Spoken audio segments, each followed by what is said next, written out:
Welcome to the Knowledge for Men show. Your life will never be the same. Your level of success will seldom exceed your level of personal development. I want to die empty of regret. I want to die empty of my best work. We don't understand who we are. Instead, we're living out somebody else's narrative. What one man can do, another man can do. If it's been done, it can be done again. Being yourself and being your truest, most authentic self in every moment. If it scares you or makes you a little afraid, do it. Follow your heart and your gut. The first stage, I think, is finding you, like finding out who I am today. Stuff will not work. You will have things that fail. Success is when you're a happy, fulfilled person. How do you define success? It's your life, and you are the creator of the movie script that is your life story. So many of you over the last 3 months have been asking me questions through email about not just becoming a stronger grounded man, but also about how I built my online freedom business.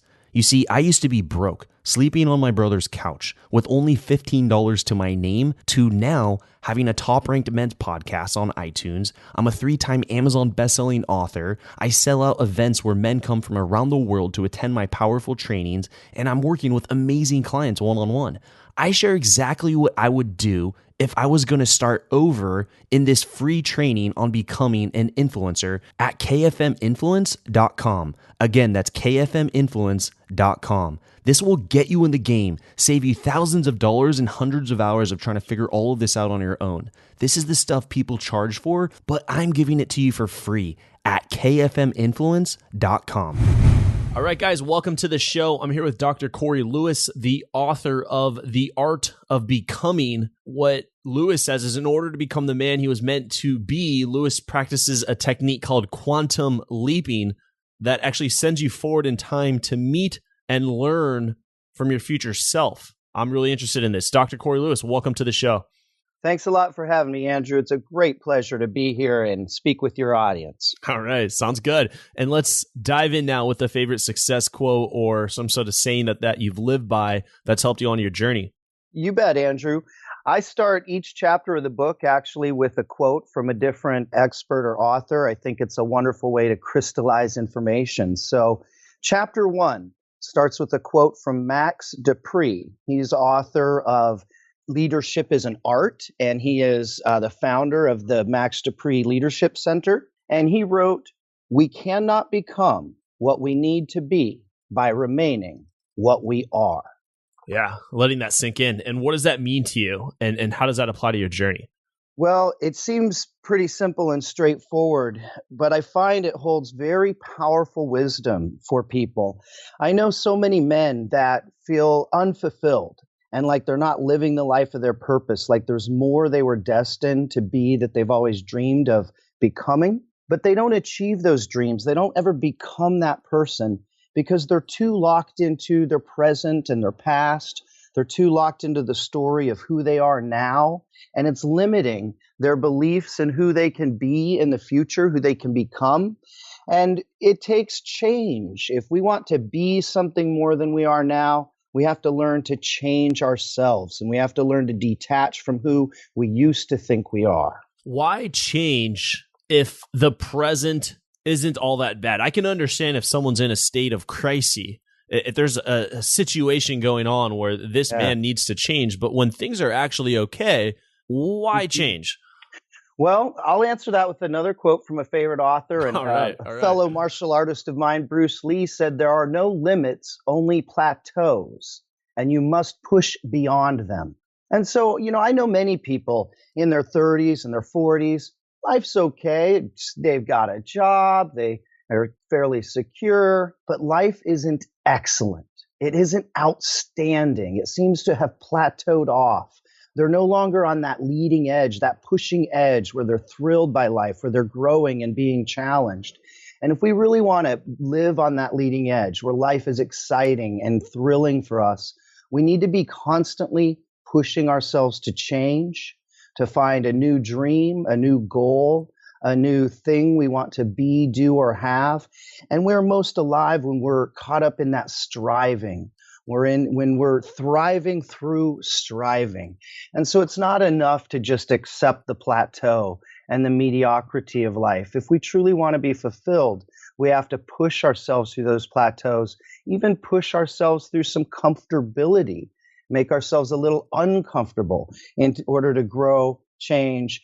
And when you look back on your life, Andrew, I think most people will find those times in their lives that were the most exciting, the most fulfilling, the times that defined them, that they talk about the most. Those weren't always the most comfortable or boring. They were exciting and sometimes even a little difficult. Yeah, absolutely. And we so often don't realize it when we're in it. It's usually after we get out and then we look back and go, man, what a wild ride that was. I don't know if I'd want to do that again, but what a wild ride. Yes, absolutely. This book started out for me because when I turned 40, I was sent reeling by life. I had been a full contact fighter most of my life through my 20s, and I felt like a punch-drunk fighter who had just taken one on the chin. Life had sent me reeling. I had gotten divorced. My brother died of cancer, and my best friend died of an accidental Oxycontin overdose, all within the space of a year. And so I had lost the three people I thought were most important to me, watching my family dissolve, and I needed to overcome that. And I needed to overcome that trauma. And what I found through quantum leaping, what my future self taught me, is that it's not enough to accept changes in life. You have to embrace them. And the pain in life comes from resisting the change that's in front of us. Viktor Frankl wrote, when we cannot change a situation, we are challenged to change ourselves. When there's a lot, you just divorce, brother, friend, there's a lot happening. How soon are these really close together? Is this 1 year? Is this a 10-year time span? It was in a period of about a year and a half. Okay. All three of those tragedies hit me. And, I just felt lost. My family had just split up. I had two boys. I'd been married for 10 years. I was very close to my brother and even this best friend from high school. He and I were business partners at the time. So we were close friends. And, I thought they were going to be the support system to help me through my divorce. And then both of them were taken from me. And what I learned from that was a lesson that, in fact, my brother taught me. He was a recovered addict alcoholic, and his addiction took him through a lot of trials and tribulations in life. And because of that, later in life, he was one of the happiest, wisest people I ever knew. We called him the saint of our family. And he used to tell me everything that happens in life, especially the bad stuff, and he'd always put the letter X in the word especially the bad stuff is a gift. Your job is to figure out what that gift is and give it back to the world. And you could ask him about anything that happened in his life, any of those pains and dark times, and he'd tell you the gift in them. And in fact, when he called me on the night he died to tell me he wasn't going to make it through the night, he said to me, I don't want to leave my wife and my two girls behind, but I've accepted the fact that I am, and you have to accept it too. And in that acceptance is the gift, Corey. And other than I love you, that's the last thing he said to me, is everything in life, especially the bad stuff, is a gift. And when we can learn to embrace the changes of life rather than resist them, the pain drops away, and we'll start seeing the gifts inside them that they hold for us. What were some of those gifts that you were able to uncover after going through that year and a half? Well, the first greatest gift of it is I began this process of quantum leaping through meditation. I knew that in some point in the future, I would be healed from this. I'd find my purpose in life, but I didn't know how to get there from here. And so I studied alpha level meditation and Silva method meditation and some forms of meditation and quantum physics that gave me this idea. And I began quantum leaping in meditation to my future self. And not only did he heal me, but he taught me how to heal others. And I now use those techniques in my life coaching practice, Mind Body Mastery. I have a nonprofit where I work with troubled teens and youth, and I'm able to teach them how to turn their pain into power. With my book, The Art of Becoming, that's what I'm doing for readers. And so what I learned is that my gift really was taking that horror and turning it into healing, taking that pain and turning it into power, and taking those lessons and learning and teaching them to others so other people can transform their lives just as I had done. And so let's run through some examples of other people that you've done some quantum leaping with and what was their state before, and then what is their state now after? Okay. Great couple examples. I'll give you a very large example first. I worked with this gentleman for 6 months as a personal client, as a coach. And one of the techniques we used was quantum leaping. He was devastated by a divorce, and he had moved out of state, so he had lost his job. And when I first started working with him, Andrew, he would open a beer at 9 a.m. in the morning. Wow. So that tells you a little bit about where he was at. And he pretty much thought he was going to be a heartbroken alcoholic. And that's the story he was telling himself about himself.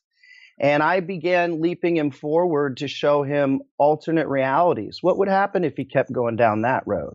And then we looked at what would happen if he went down a different road. And in the 6 months that I worked with him, he went sober. He met a young lady. They're now engaged. And for me, one of the most exciting things, Andrew, is I just got a call from him a couple months ago. And his fiance and he just bought their first house. Yeah. And that's a result of our work. And he was able to get a good job. He was able, with our work, to move quickly through the ranks of salesman into manager, getting raises, promotion to another company. And now going from veritably homeless and alcoholic and heartbroken, he's engaged to be married, and he just signed the deed to his own home. And so watching a life transform like that and knowing the direction it was headed and where it is now is just a wonderful thing. And some transformations aren't as radical. I love that one because his life transformed so much. I have another client who is wonderful at stock trading and day trading and teaching others how to do it. But when I first met him, he was diagnosed with what they call telephonophobia, the doctors do. When he said that, I went to him, I don't believe you. But he had not answered a phone in 2 years because he was so afraid of what would be on the other end of the line. And so, of course, his business was gone. In fact, we worked twice together. And I leaped him forward into the future and had him seeing what it would be like and feeling what it would be like to not be afraid of the phone and to be answering it and working with clients. And in our second session together, I actually arranged for someone to call me on my cell phone. And when it rang, I handed it to him and I said, here, this is for you, answer it. And it was the first time he had answered a phone in 2 years, but he did it. That's funny. And what would you say are some of the main questions that you ask someone when you're performing the quantum leap? When to get someone to really start seeing that, so the audience can really start to kind of go through this as you're talking. Yeah, that's great, Andrew. Well, first thing that I'll do is I'll ask them a little bit to think about when they were younger. What did they daydream about? What did they dream of becoming and doing with their life? Where did they dream of going in the world? What skills did they dream of having in their life? And then I ask them to think about 10 years from now, 20 years from now, in your wildest imagination. What were some things you will have done? Some places in the world you will have visited? What will you have wanted to accomplish? What will your life be like? What would you dream it to be without limits? And we'll get some of those down first, because I find many people, the reason they're not being and doing and having the life of their dreams is they're full of limiting beliefs about what's possible. And if they don't think it's possible, they'll never be able to achieve it if they don't believe in it. And I'm sure you had to believe in things that didn't exist in order to create what you've created. You had to believe it was possible for you to do what you've done. And if you didn't have that belief, you would have never made the attempt. So first I get them to what I call is conceive it, dream of it, and then I teach them how to believe in it. And a big part of that comes from moving into the future and actually seeing what it would look like, seeing how it would exist, and then coming back to the present and beginning to achieve it and take those steps, set those goals, measurable outcomes that will get us all the way there. You know, I think about if it was a few years before your success with this show and your webinars and seminars and everything you do, if you could have jumped forward and seen the packed audience and seen the number of followers, it would have given you a shot of adrenaline and motivation to say, wow, I can do that. What do you do to make it real? Like, because as you're saying that, I'm thinking, like, yeah, that absolutely would, in terms of if I'm future pacing my success and I look and see the audience, absolutely, that would be mind boggling for me. But how do I be like, okay, I'm going to make that real? Like, how do I really feel that so that I can push myself into action now? Because I really believe in myself. Yeah, that's a great question. So one of the methods I use is neurolinguistic programming. And one of the things that we teach in neurolinguistic programming is that you always have thoughts first. And those are usually pictures or words. And those thoughts create feelings or neurochemicals. And those feelings or emotions put us into motion and create actions. And if we're not liking our actions, or if we're wanting to get new actions, we need to get new feelings. And in order to get new feelings, we need to get new thoughts. And so what I have people do in meditation, I bring them down to alpha level. Beta is our conscious waking state. Alpha level is the state underneath that. And then there's delta, sleep. And we can program both the conscious and the unconscious mind at alpha level and create lasting and permanent effects. So we meditate, or I use hypnotic trances to get people down to alpha level. And then using a technique from neurolinguistic programming that's similar to that called timelines, I have them jump forward on their timeline into a future moment where that dream has already occurred. And they actually, in their mind, live through that dream. And what's really interesting, Andrew, about our neurology is your neurological system cannot tell the difference between what you're experiencing right now, what you're remembering experiencing, or what you're imagining experiencing. So I have them imagine being successful, imagine the activity going the way they want it to. And in their neurological system, their nervous system believes they've already succeeded at it. I'm a 7th degree black belt in Taekwondo and run a martial arts school. And one of the things that I teach the students in athletics, we call this visual motor rehearsal, where you visualize yourself performing your sport. And again, your neurological system doesn't know the difference. We've shown with MRIs that synapses throughout the entire body fire in the same order when we're visually motor rehearsing our sport as when we're physically training. So with my martial arts students, for example, I'll have them visualize, say, when they have to break a board for the first time in their life or a brick. Before they do it in physical practice, they will have visualized succeeding over 100 times. And their neurological system will be set up believing that it has done this 100 times. So when they stand up in front of that board the first time to put their hand through it, it's not their first attempt, it's their 101st successful attempt. And that makes it much more easier to succeed that time. And when they come back from meditation, that feeling is retained in the body. Those neurochemicals stay in the body from our visual motor rehearsal. So when they come out of meditation, they're full of dopamine, feeling totally motivated. They're full of serotonins and endorphins, feeling really excited and confident about their new endeavor. And they're able to use that feeling to get into that flow state, to get into that zone where they can be productive and active and motivated and really strive towards achieving that dream. Yeah. And how long does something like this last? That's a great question. We found that in many cases, some of these neurological changes are permanent, even from just one time. With most like phobia cures, for example, my client that was afraid of the phone, again, we worked together twice, once to kind of find out a lot about him and his situation. And the second time I actually did the phobia cure. And I've never worked with him again on that issue. I still coach him on some other business development issues, but it's been a permanent change. Yeah. So now just, common challenge here. How would you help a man who is unable to take consistent action on what he most needs to do? So let's even say he did the quantum leap and now he knows where he needs to go and he's starting to do it. He set his goals and he's just not consistent with taking that action and keeps falling back into old habits. That's a great question, Andrew. There's a number of techniques from cognitive psychology and coactive coaching and other fields, not even linked to meditation or quantum leaping, that are really useful there. And I teach many of these in my book. The first thing that I like to have people do is create the emotional or psychological investment to be motivated, to take action. It's emotions that put us into motion. And so whatever the goal or the activity is that he wants to be working on and he's having difficulty, the first thing I'll have him do is write down and talk with me about what are all the consequences of failing. Not only will you not achieve that dream, but what else is going to go wrong because of it? How are you going to feel about yourself 2 years from now when you have failed consistently at that dream and it is still not realized in your life? And then what's the rest of your life going to be like that when you feel that way about yourself?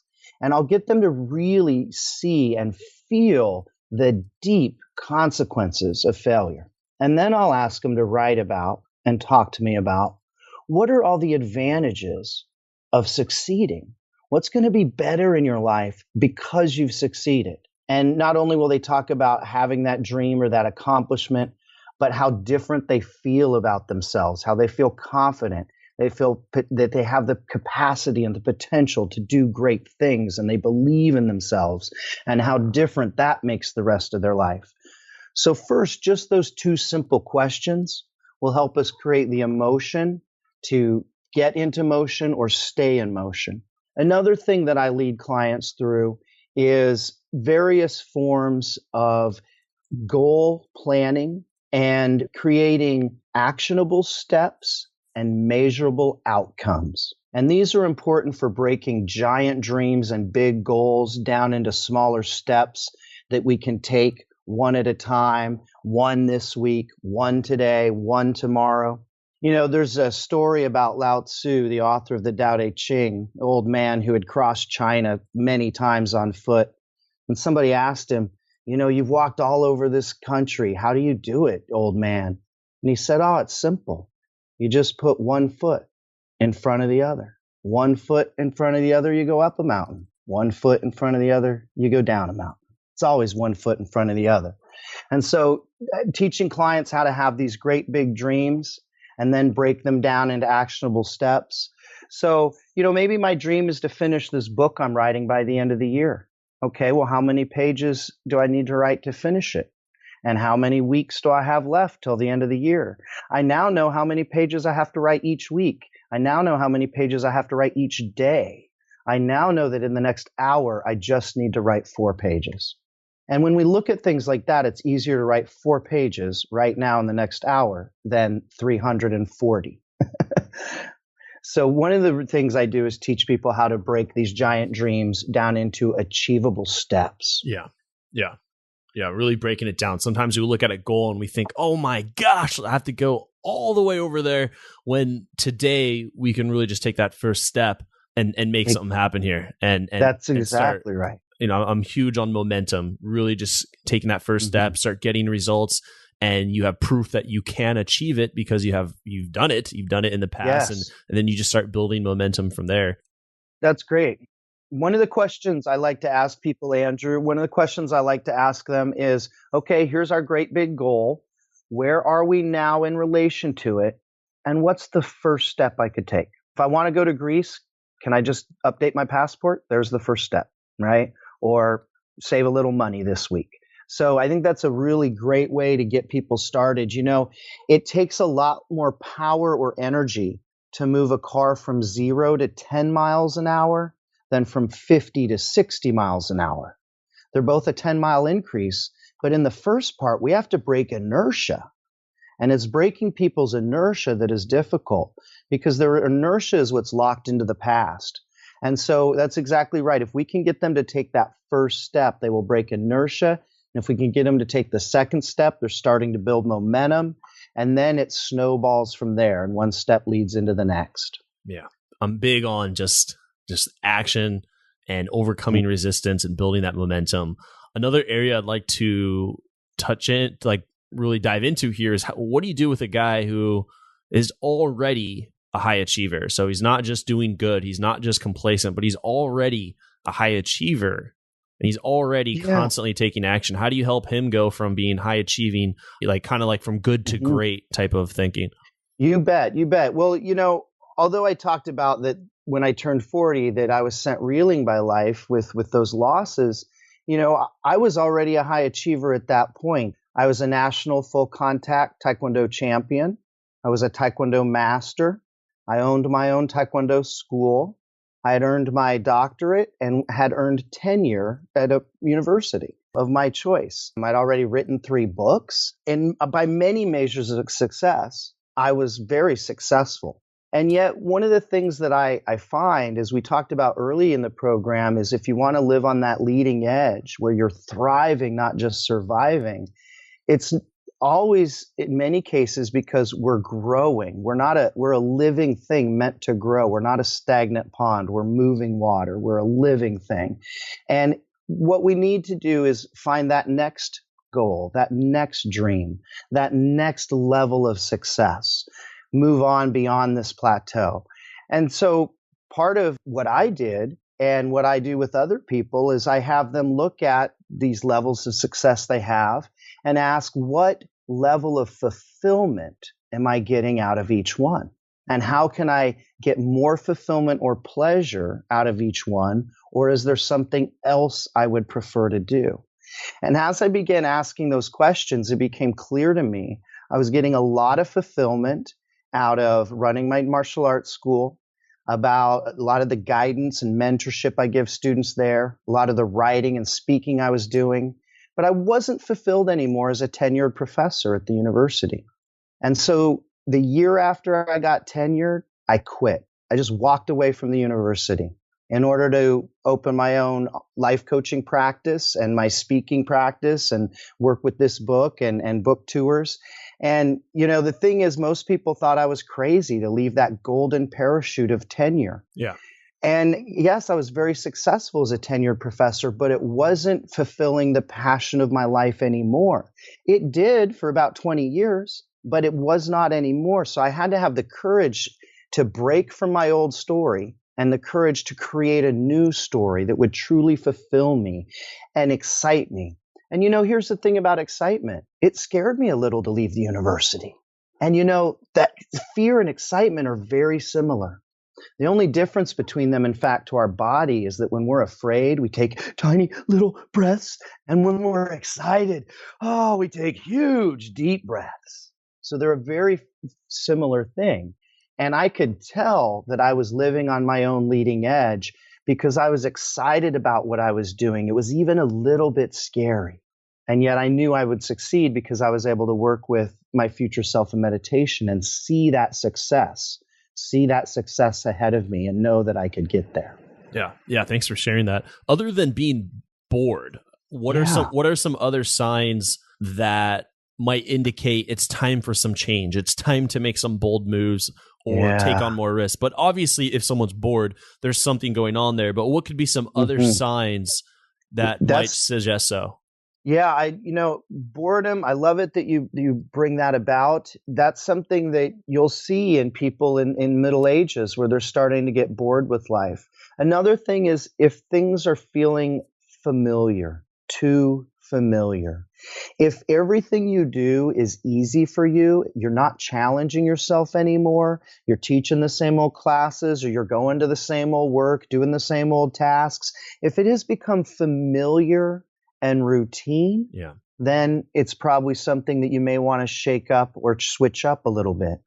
Another one that I find is just listen to people. Are they complaining? Just listen to them.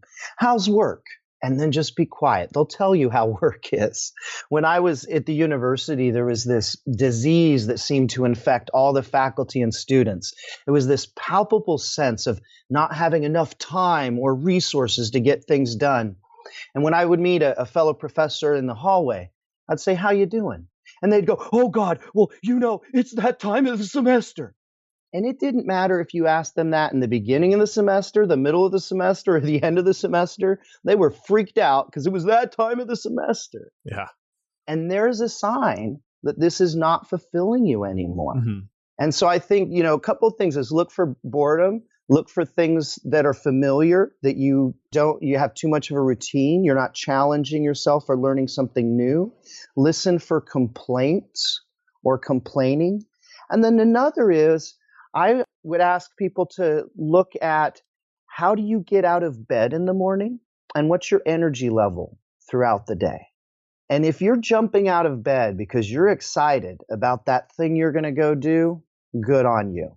That's right. Good for you.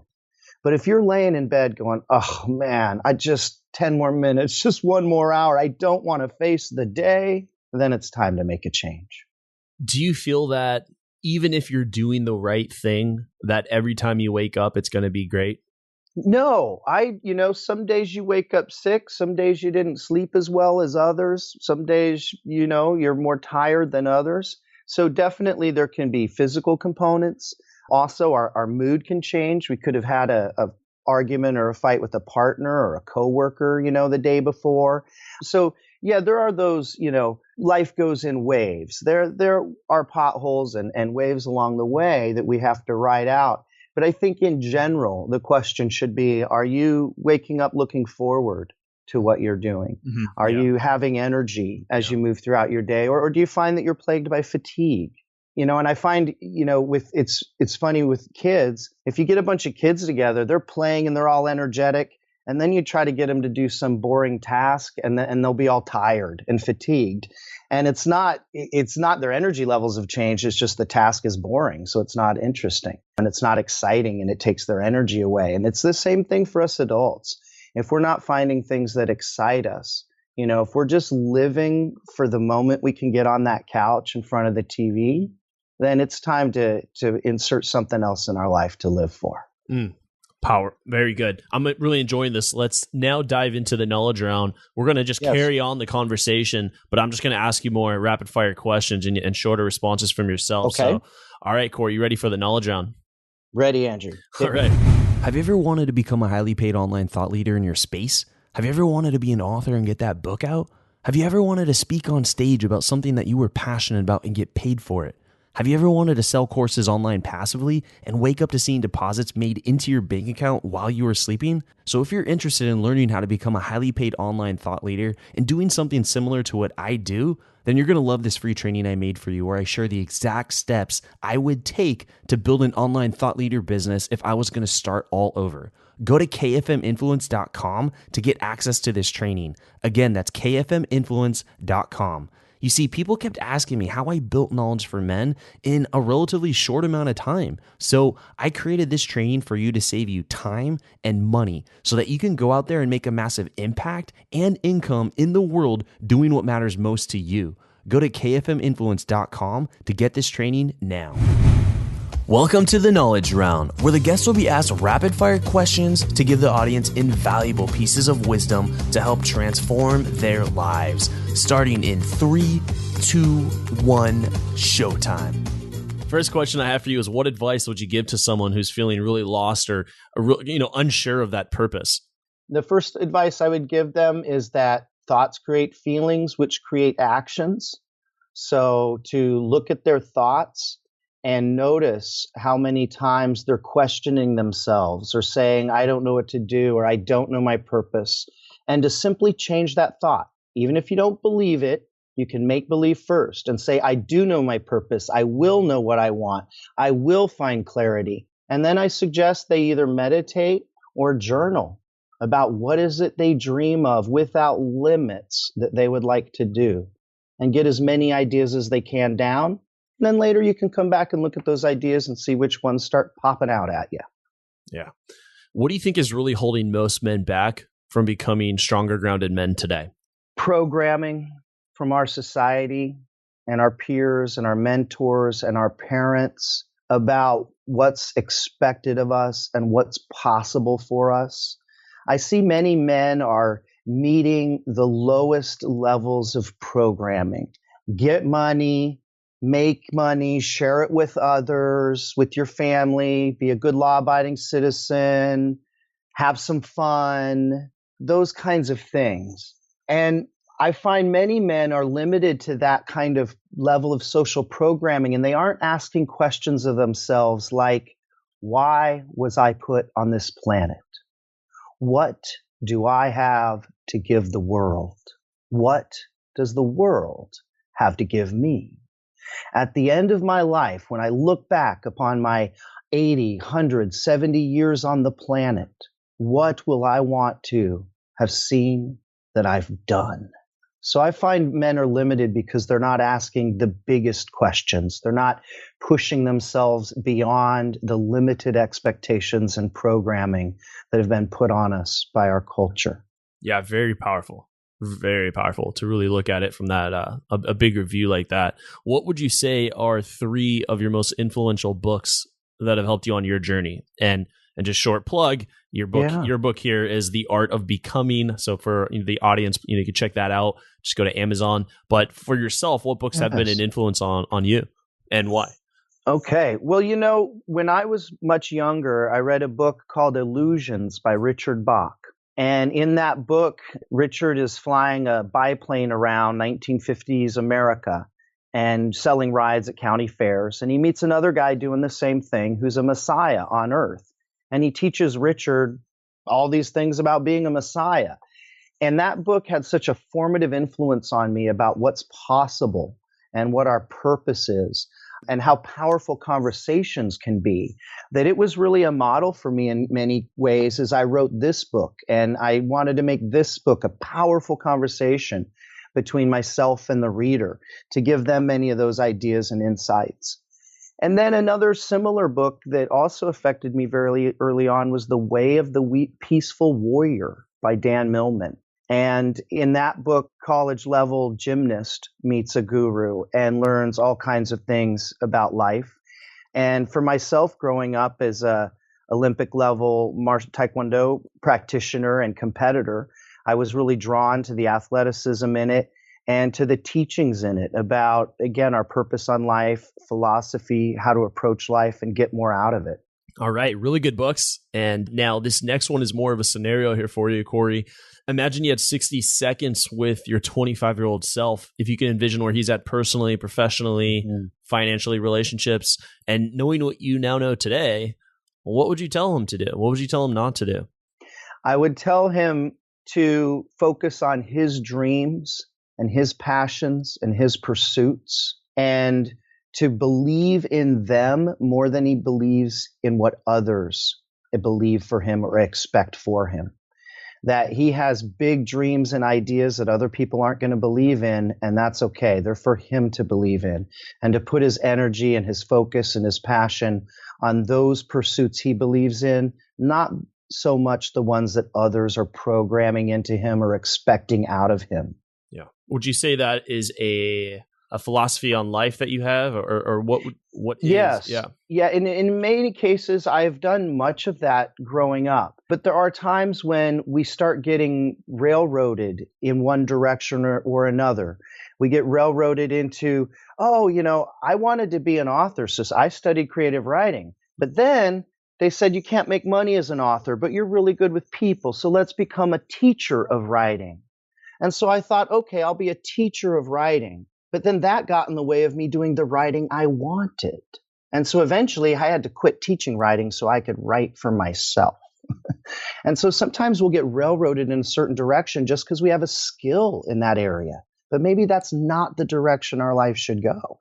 And so we want to really focus on our passions and our pursuits, even more than our skills or what opportunities just seem in front of us. I think that's really powerful. So sometimes we have a talent and we're growing it and we're aware of it, but we'll let others kind of carve the path to where that we want to, where that talent's going to go, rather than listening to what we really want. That's so true. And, I was told this when I was coming up through graduate school and working on my doctorate. I was told with a PhD in this field, you're going to be able to be a tenure track professor. You're going to be highly competitive and skilled at it, and you will not have no other job qualifications. You won't be able to work anywhere else. That's what I was told. And many of the faculty I worked with, when I told them I was leaving the university, they said, "How are you doing that? I've been wanting to leave for years." But they didn't believe they had skills, and they didn't believe they could transition to another profession. And what I realized is in this day of the entrepreneurial world where you don't even need a storefront in order to create a shop. Yeah. All you need is your iPhone and a website, and you now work with the whole world. our skills are highly transferable from one career to another. And I work with clients all the time where they come to me, they're successful in one career, but they're not fulfilled, and we transition them into a different career. And so it's really important for us to note that we don't have to get railroaded down a certain direction just because we have skill in it or just because we've got an education or a degree in it. That doesn't necessarily need to be the direction we go.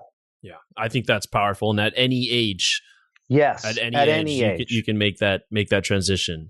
And I did it in my 40s, even after getting tenure. Yeah. And now I work for myself. I have an office where I meet with clients, but I get to work from home a lot. I set my own schedule. I'm fulfilled. I'm writing the books I want to write. I'm on your radio program. I'm doing so many things, that I wanted to do. And what I tell people is this is literally a case where I am being who I wanted to become. Yeah. And that's what was so powerful for me in the book is I would sit down, I would meditate, I would get to alpha level, I would jump 20 years into the future, and I would meet Corey, and he would have conversations with me. And he would show me different things in my life. He would sometimes even say, go look up Dr. Richard Bandler in neurolinguistic programming. That's your next teacher. And then I would go find that person and study from them. But literally, I would come back from meditation. I'd open my eyes and I'd just start typing on the computer. And that became the book, is the story of how I quantum leaped to him and what he taught me and what I have to teach readers from those sessions. Yeah. Yeah, I love the message and the story here. For all the listeners here, The Art of Becoming, you can throw that in Amazon and grab the book. You could also follow up on your blog, I believe, Dr. Corey Lewis. Yes, you can follow me on Facebook or online at Mind Body Mastery Coaching. Yeah. All right. Awesome. And so thank you so much for sharing your story and lessons you've learned on your journey here with my audience. I really appreciate your time. Oh, Andrew, it was a pleasure to be here. Really enjoy your show. Thank you for listening to the Knowledge for Men podcast. Hundreds of interviews and millions of downloads later, we're continuing to build an international movement, and we're just getting started. So if you enjoyed this episode, go ahead and leave a helpful review in iTunes because it really helps the podcast grow so we can impact even more men in the world who need this.